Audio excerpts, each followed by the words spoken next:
On today's Locked On Thunder podcast, do the Oklahoma City Thunder deserve more respect? Who's the team to beat in the NBA this season? After sweeping the Celtics and splitting with the Nuggets, what do those matchups look like, and more?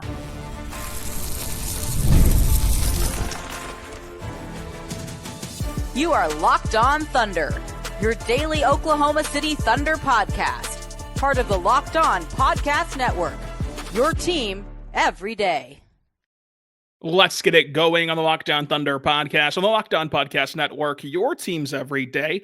I am your host, media member, and beat writer for Thunder on SI, Rylan Stiles. Follow me on Twitter at Rylan_Stiles. Follow the show on Twitter at LO Thunder Pod. On today's show, we're joined by Nick Crain at Crain NBA and media luminary from the Uncontested Podcast and plenty of other outlets. Crain, how you doing today? I'm great. I'm excited for, I saw the term on Twitter, Mickey Mouse March. Like in college, This is March Madness where like crazy things happen and the best teams rise to the occasion. The NBA, it's kind of the opposite, where like random players that had a horrible year start to pop and they give you some hope. Teams that shouldn't be winning games are winning games. So it's a funny phenomenon, and we're in that period of time right now. And for the Thunder specifically, when you got a 12-game cushion, March didn't really matter. Yeah, it doesn't truly matter. I mean, this is like one of the last hurrahs for this Thunder team in the regular season, where you're going to take on two Eastern Conference playoff teams this weekend. That'll be a stretch of 5 straight games against playoff teams. Then you have that Lakers back-to-back. But other than that, I mean, we really have 4 games left to look at this team against high-caliber opponents for the most part. But we start with ESPN, Brian Windhorst, who I love, reporting that like 5 times in a row that nobody respects this Thunder team. I talked about this a little bit on the end of yesterday's show, but, I understand the, need to report that in the sense of like someone told you that, so you want to say it. I do think that the report in and of itself is a little useless, because no competitor is going to say that they fear another team or that they don't want to be on the same side of the bracket as the other team. And I think if you're going to report that, you'd wonder, like, who is the team to beat then? Who is the team that you don't want to see on your side of the bracket? So we're going to get into those two things. Ultimately, Nick, teams aren't going to respect the Thunder until they win a championship, just like they didn't respect the Celtics. They didn't respect the Nuggets. They didn't respect any team in the world who did not win a championship. Then once they win a championship, if they win a championship, that they'll be then in that vaunted conversation of teams you do not want to go play. But if you look at just what's happened on the court this year, every single team, top to bottom, is fallible come playoff time. It seems like a wide open race. It seems like this is the NBA Adam Silver has dreamed of, where you can make a case for a lot of different teams to go on deep playoff runs. So on one hand, you understand that the Thunder aren't feared, because I don't think any team is feared. I don't think that any competitor would admit that they're fearful of a team from an executive standpoint or a player standpoint. But it does beg the question, if all that the Thunder are doing in this regular season doesn't make you say, I'd really like to be on the opposite side of the bracket as them and not meet them until as late as possible, then who is that team to fear or to try to avoid? I think it's a much to do about nothing at the end of the day, because no one is going to fear anybody. Yeah, you bring up like the best point of this whole storyline. And again, I'm a fan of Brian Windhorst as well. I think that if you're getting the sentiment from multiple parties, you should report it. My only pushback is like, it's almost like the all-star snub conversation. If you're going to put out a story or give out an opinion that a guy was a snub, you should be obligated to say over who, or like, who do they deserve it over?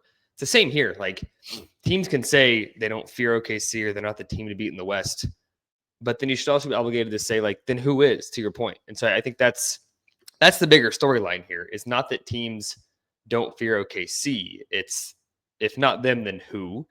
I don't know who. Like, I get, there are plenty of teams you can make a case for, to your point. Regular season basketball is not playoff basketball. I think that's kind of the same for the Cavs out east. Like, they have the best record by far in the East, but you and I probably both agree Celtics are a team you don't want to see, and the Cavs are. Not that the Cavs shouldn't be feared, but there's probably a scarier team in the East. But at the same time, like if that's the opinion of teams around the league, I can't say I fault them. In any sport, until you've done it, it's all hypothetical. And the Thunder could get bounced in the second round this year, and that would be underperforming. The Thunder could win a title this year, and then next season, there's no room to say they're not feared. But I resonate with the idea that to be feared in the playoffs, you must show why you should be feared. The Thunder's not done that yet. As good as they were last year, as good as they've been this year in the regular season, they've not done that. So I see both sides of the argument. I could see why you don't fear them. I think you should. That's my opinion. They've put together this is not just like winning the West and getting the first seed. This is like historically dominant. I see both sides, but I don't fault Windhorst for the report. I don't fault the teams that have said that, but I do think they may change their tune come April, May, June. Yeah, it's just kind of an easy default to not to talk about a team in this tone whenever those same people would make the argument that the Western Conference is like the most deadly conference ever, and that, oh my goodness, even the play-in teams like Minnesota could go on a deep playoff run. And yet the Thunder, who have dealt with so many injuries and so much adversity to get here, they're not only the number one seed, but they're lapping the field with that number one seed. Whereas, like, again, in the East, Cavs are the same way, but at least you're pointing to a team, at least you're pointing to the Celtics, and you're making an argument for them. Who would you make the argument for in the West? Because, if you do want to dismiss the Thunder, again, I wouldn't even blame you, just like you. I would fear the Thunder if I was a rival team, but they do have players who have not proven it in the playoffs yet. Shai, is good enough to drag a team in the playoffs, but his supporting cast, you get these guys like Kaysen and Joe and Wiggins, and these guys who have not had the opportunity, have not had the game. J-Dub has not had the game in the playoffs to fear them offensively, especially. And you feel like you have a good shot. You feel like, that could rear its ugly head come playoff time. I'll grant you that. That's why I think that every team's beatable in this NBA, because all of them have something that give you pause, that give you reservations. And so when every team is that way, when every team has a avenue that you can pick them apart, well, then who has the least amount of holes? If everyone has holes, who has the least? And I do think it is the Thunder. And I'd flip that and say, well, then if it's not the Thunder, then who? And to me, you'd really have to only say Denver, because they have the best player in the world and they've won a championship. But even then, they've proven as well that you can beat them in the playoffs, pre-championship, post-championship. They've not been this team that just always gets to the end and then sometimes they fall short, sometimes they don't, like Boston. Boston has only won one title, but they're always in the conference finals. They've gotten to the finals and lost it. Like, that's a team that's proven that they're going to go on deep runs. The Nuggets are quite the opposite. Like, oftentimes they have fallen short, and oftentimes they have not made it as far as you wanted them to go. So even saying, well, at least Boston's won a title, falls flat. The Lakers have Luka and LeBron, and LeBron's the best player of all time, or second best player of all time. We don't need to debate that right now. But even them, their whole roster has holes and has flaws and has things that you would pick apart.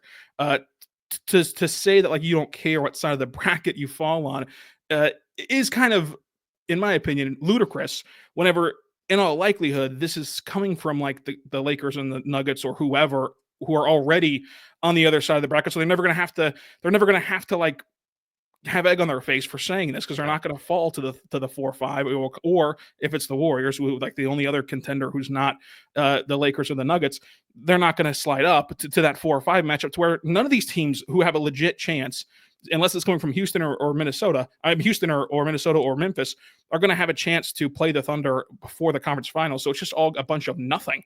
And it just is, to me, the easy approach that I find so flawed in this whole system, because the reality is, a lot of people don't watch the NBA because that talk about it, because you can just default to things like this, where you don't have to watch the Thunder every single night. You can just get on your show and have the talking point of, well, they've never done it before. Well, guess what? Only one team does it every single year. And so the spoiler alert is, you're going to be right on that for like 9 seasons, just like you were for the Celtics. And then they have that one season, and now your whole tune shifts. But everyone who criticized Tatum and Brown and said that they couldn't get there, they could parade around as if they were right for the last half decade. And then the second that they actually did win it, you play the results and say, well, the Celtics are now a dynasty.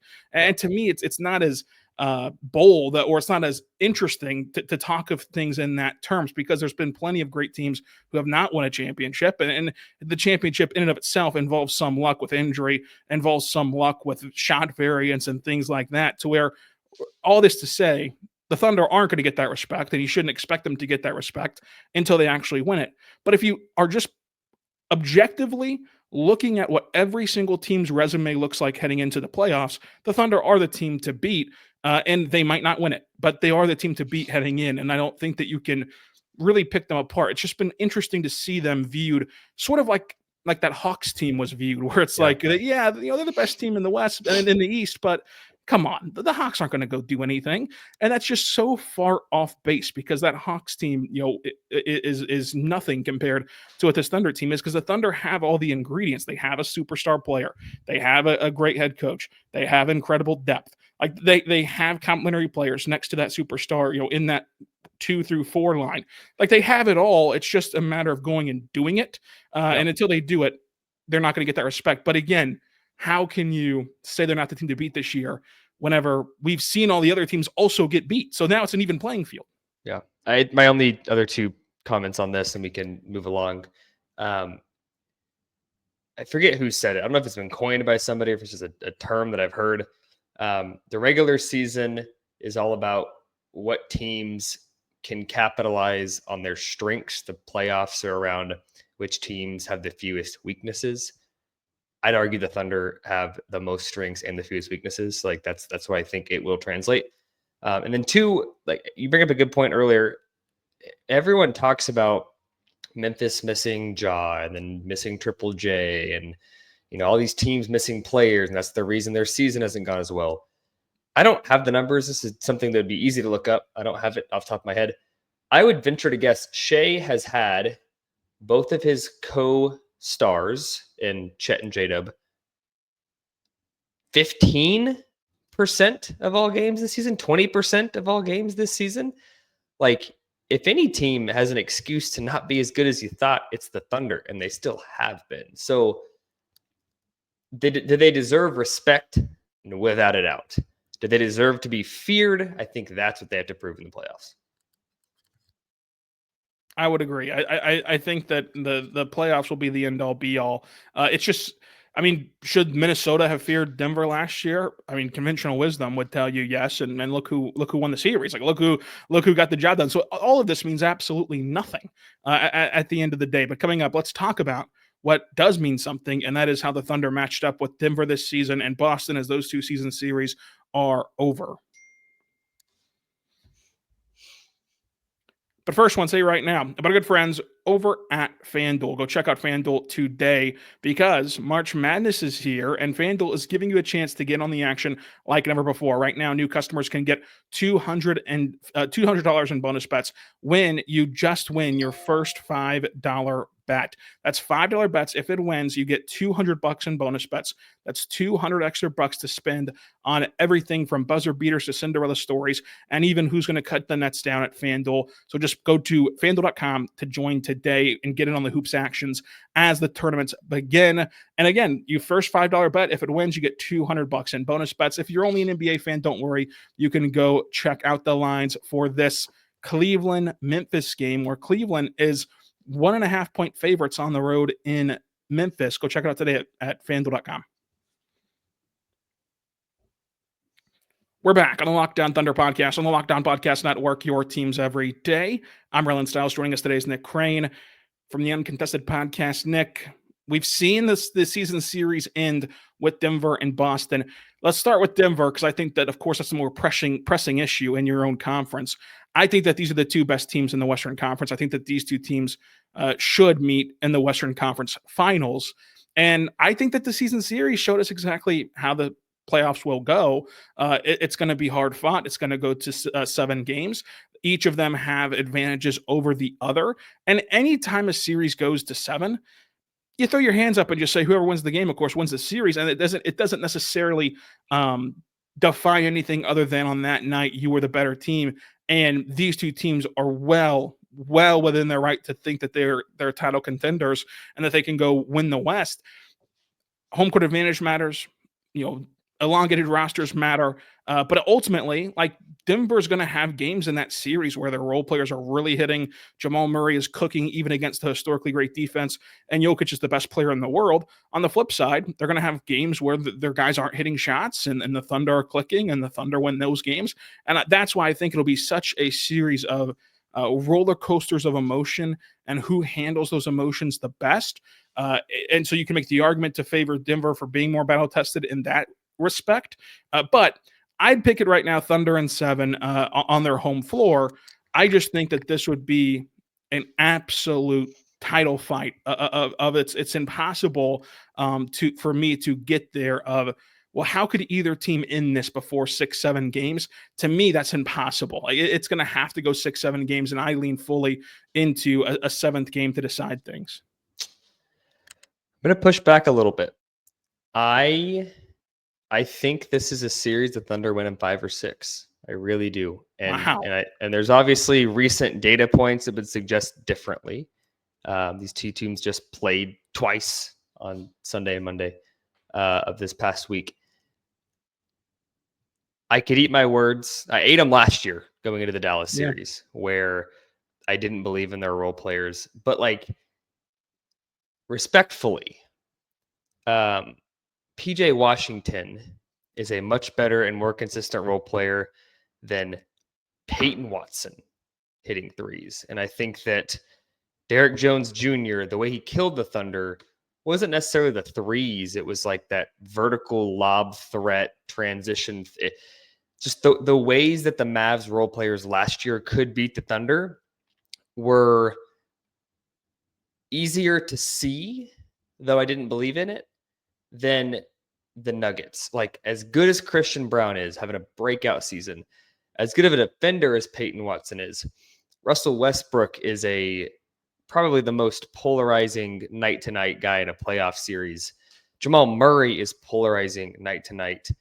He'll cook you one night, he'll look awful the next night. We saw it this week. Cooked the Thunder in that second game, looked awful against Minnesota the very next game. Michael Porter Jr., he could cook you. He could also shoot you out of a game. There's just too many scenarios with Denver.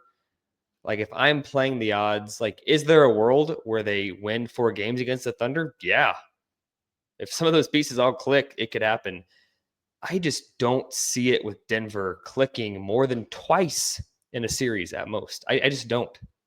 Yeah, I mean, I get where you're coming from. I am also baking into the cake of, like, I think there's going to be games where each team clicks. I think there's going to be games where one team clicks. I think that there's going to be games where no team clicks, and it's just, who of Murray and Jokic versus Shai and Dub and Chet can gut you out of game, and those games will happen, I think, because as much as I think that Wiggins and Joe and all these guys are awesome, there is an element of they're all good shooters. They're all not great shooters. Like, they all are going to be streaky and volatile game to game in any series. And I think that they can work around that.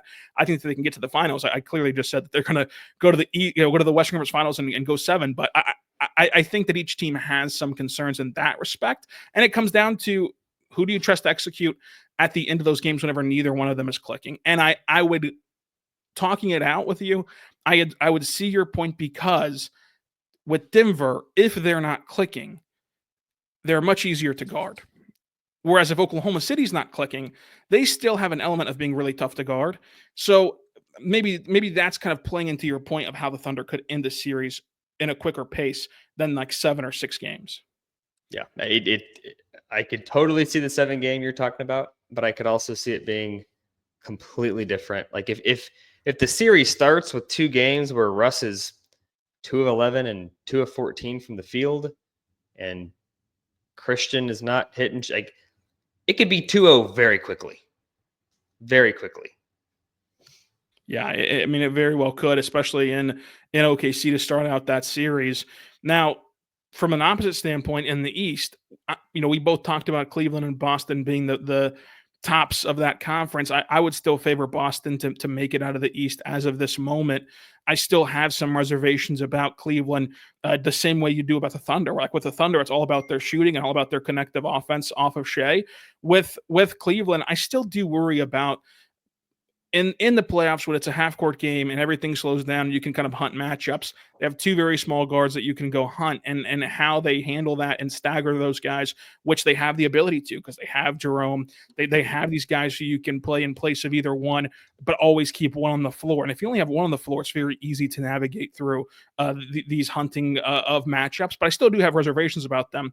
So with Boston, the Thunder have swept that season series 2-0 and got one of the more impressive wins each time. I mean, winning it in OKC without Chet, winning it in Boston this week without J-Dub. I think that the J-Dub one was even more surprising because we all thought heading into the game, even if you're the most Thunder homer of all time, like, and there are plenty of you in the comments, that you would have not believed that they would manufacture that level of offense to stay in that game, ultimately win that game and get up by 12 points, while the Celtics never got up by more than 2. And again, had 10 lead changes and 10 ties. But I do view that as a series that would go 7. And it would be, and I'm writing about this for Thunder and SI, I think it would be the NBA finals that the league should really, really want to captivate an audience, whatever. That's been a season full of ratings conversation. It's been a season full of style of play debates. It's been a season full of just negativity for the league. I think that their heart is telling them Lakers Celtics would be the best finals. I think that their head should tell them Thunder Celtics is the best finals, because these are two teams that have sicko coaches in the basketball community that would make great chess moves along the way. They have the perfect blend of star player and lovable, gritty, gutty, role players. And then just the basis of how they're constructed, where it's a matchup of Shai being the offensive engine for the Thunder, and he plays this early aughts throwback style that we all claim that we want back in this league. We all claim we love the mid-range and love a crafty guard like that. And the Celtics, who are just going to fling up threes left, right, and center, and the Thunder that are uniquely athletic enough and switchable enough to contest most of those threes. I think it would be just an unbelievably interesting series to watch unfold, and it would really capture an audience. So I think from a league standpoint, they should want that to happen. From a Thunder standpoint, you don't expect them to shoot as bad as they did in January. And last night, on Wednesday, that they missed open threes as well. Boston did. But I do think that the Thunder, of any team who can contain their three-point shooting and win 4 before they win 4, the Thunder have the best shot in the league. Yeah, I think more than any team in the entire NBA, I think Boston, their whole premises of what they can do dictates on a single player more than any team. And to be clear, when they don't have this player, they're still awesome. When they do have this player, I think they're borderline unbeatable, and that's Kristaps Porzingis. The size they can still do the hoist a 3 type of offense with him because he has legitimate range and knocks down threes. But his ability to catch at the elbow or in the mid-range and either rise up over his guy or draw attention and kick out for another 3 from somebody else is a complete game changer. I'm not saying if he plays last night, the Thunder lose per se, but the game looks completely different. And for him being their 3rd or 4th best player, I don't think there's another 3rd or 4th best player in the entire league on any team that changes the style of play as much as he does, just given the unicorn nature of his play style. That's the big thing for me.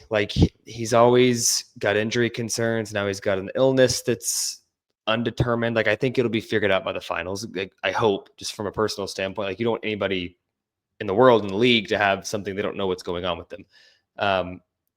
But if he's healthy for all 6 or 7 games of a final series, they are a tough out. Obviously, Chet is probably the perfect kind of player to counter some of that.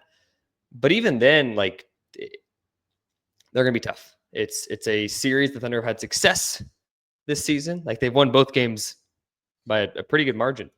And Kristaps played that first game too.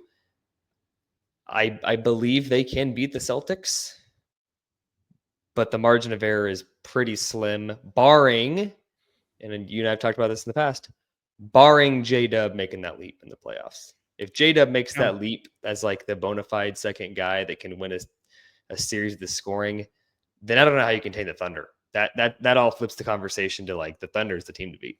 Yeah, and that, like, to get to the finals, that would have to happen. And I think that to get to the finals, it would be so interesting because throw out the 2-0 stuff in the regular season, because you genuinely can. One, like, no one thinks that the Celtics have no chance against the Thunder just because of a 2-0 record. But more importantly, in that first game, KP played, Chet didn't. Second game, KP doesn't play, but neither does J-Dub. So each coach, who we all acknowledge is like the two coaches who are the top of the class of just chess matches and loopholes and tricks up their sleeve, they each go into it the clean slate, and it's going to be a matchup of who adjusts quicker, because that first game, like, hopefully, knock on wood, if both teams navigate to the finals, they're both extremely healthy. That first game would be the first time that each team's at full force this whole season, and really for both teams, but especially for the Thunder, still one of the first times all year, regardless of opponent, that they've been at full strength and ready to go. And so that first game could look wildly different from the first two games of the regular season. The two games set in the regular season, and then you're just on an adjustment period from there, and you're working from there of who can figure it out first. I think it'd be such entertaining basketball here in OKC. And if you want to talk about not knowing how to win and all the intangible elements of fear and respect or whatever, imagine this young Thunder team heading into the Garden. Oh my goodness, it would just be something that you'd have to be glued to if you even somewhat like basketball. And I think that the league would really benefit from that happening. But coming up, let's talk about SGA's dominance. What is the MVP conversation looking like for two of the best candidates we've seen for this award? Plus, Chet Holmgren rounding into task after he started out with an injury. But first, I want to say right now, but good friends over at monarchmoney.com, go check them out today. Because with Monarch Money, if you check your bank account and wonder where did all your money go between dining out or online shopping, entertainment, it's easy to lose track. That's where Monarch Money comes in. Your personal CFO. It gives you full visibility and control over your finances. Monarch Money isn't just a budgeting app. It's a complete financial command center. You can track all your accounts, investments, and spending in one place, so you can stop worrying and start managing your money and budgeting toward your wealth. Go check it out today, because they have an all-in-one place convenient app for you that helps you juggle all of your finances, track spending, and plan for your long-term goals. Take control of your finances at Monarch Money. Use code LOCKEDONNBA at monarchmoney.com for 50% off your first year. That's monarchmoney.com, code LOCKEDONNBA for 50% off your first year. Go check them out today at monarchmoney.com. We're back on the Locked On Thunder podcast, on the Locked On Podcast Network, your teams every day. Here talking to Nick Crain from Uncontested Podcast, Thunder on SI, and everywhere in the world, including Forbes, the media luminary himself. Nick, the MVP conversation, you look at what's gone on for these two opponents here. It's a two-man race between Shai and Jokic. I think that they each have an incredible case, and I don't envy any voter to have to purse through who to vote for. I've said it before. I want to get your take real quick on it. If I had a vote, I would vote for Shai because I would value the winning, but I wouldn't begrudge any voter who views this completely and totally as an individual award and doesn't factor the winning into it. To me, when the cases are this similar and they're this close, where Shai is a monster both in the counting stats and with the EPM stuff, advanced stats that he's done nearly the impossible. Like, no player ever tops Jokic in an advanced stat, and Shai's been able to do it this season. When I look at that, then the tiebreaker for me becomes winning. But again, I think if you vote for Jokic, you're well within your right. I think that the more interesting conversation is what it would do for the league long term of giving Jokic this fourth MVP, and really no end in sight for his MVP run if he gets it this year, because who in the world will ever put up a case that even comes close to what Jokic is doing if this case isn't good enough to beat Jokic?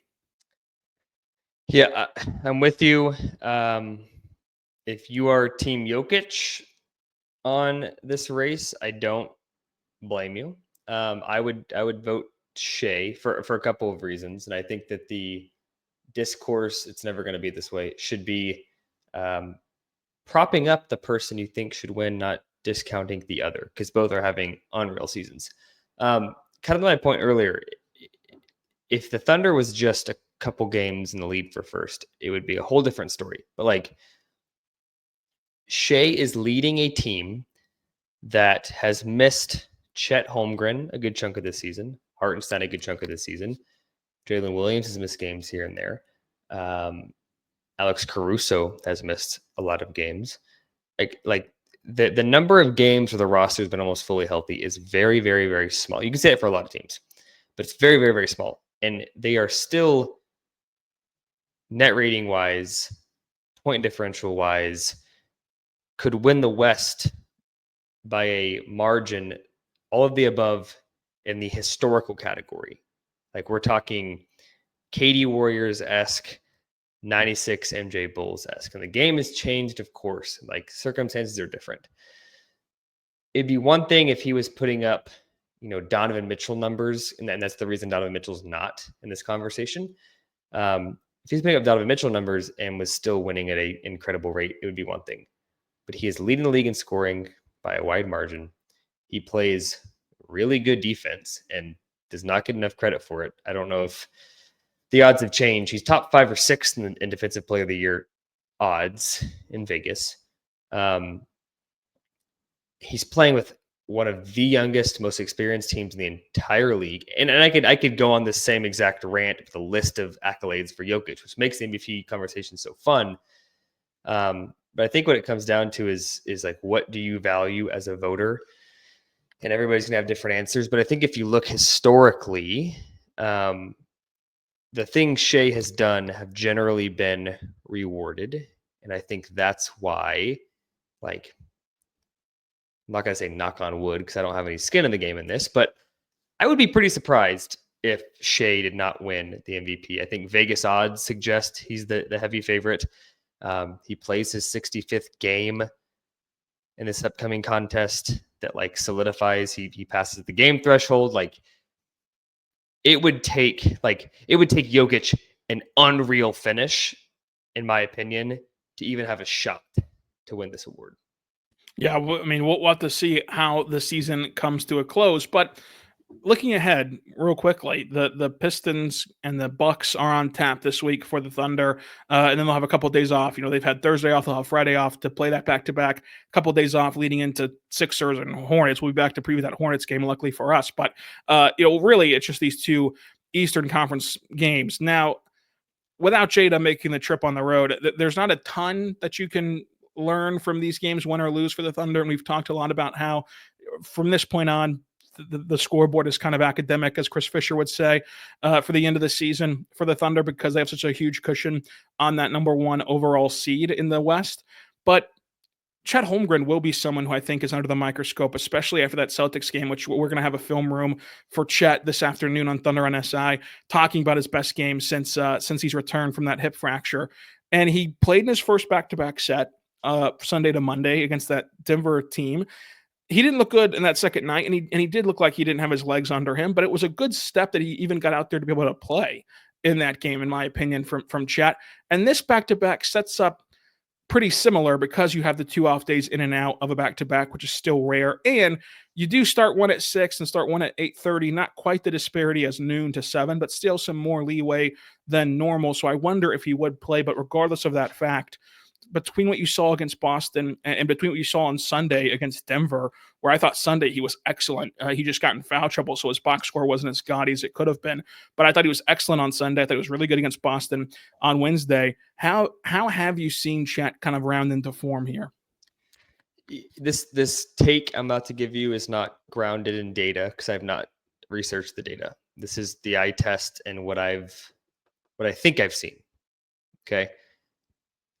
Chet Holmgren only has quote unquote bad games when he doesn't take a high volume of shots. I don't know the last time Chet's had a bad game when he's been aggressive.